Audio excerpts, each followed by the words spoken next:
আজকে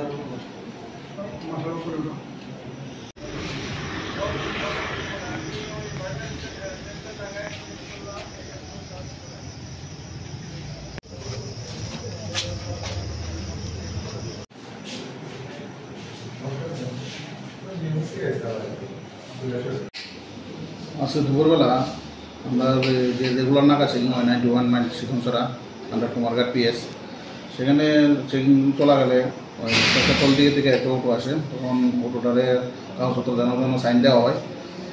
তো এই দেখানোর সময় আর যে এখানে আসলো ড্রাইভার আর ড্রাইভারের পিছনে থেকে একজন লোক ছিল, তাকে জিজ্ঞাসাবাদ করার সময় তাদের আমাদের চেকিং যে অফিসার ছিল সন্দেহ হয়। তখন সন্দেহমূলক গাড়িটাকে সার্চ করে গাড়ির পিছন দিকে সিটের পিছনে একটা প্যাকেটের মধ্যে 2টা শোকেস পাওয়া যায়, যেগুলি হেরোইনে ভর্তি ছিল।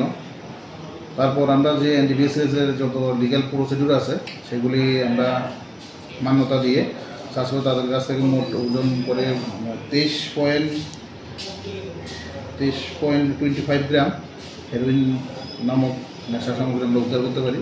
এবং তাদের যে দুজন ছিল ড্রাইভার এবং আরেকজন লোক ছিল, তাদের পার্সোনাল সার্চ করে আমরা তাদের কাছে 35,500 টাকা এবং 2টি মোবাইল সিজ করি। স্যার তারা নিয়ে আসে। ব্রাউন সুগারগুলি বাজার মূল্য কত টাকা হবে স্যার? 2 লক্ষ টাকা হবে।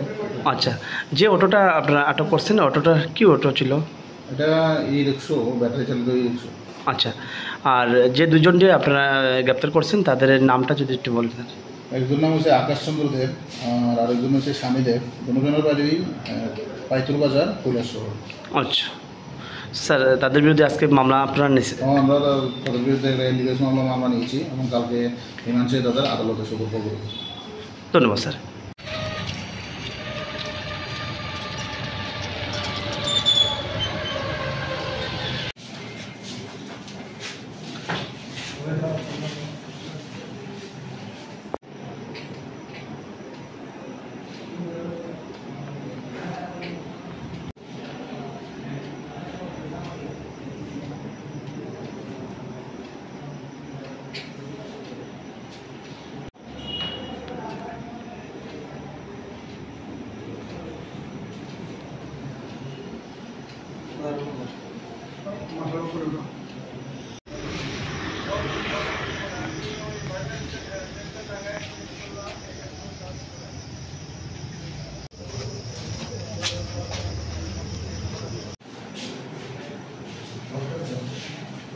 Yes,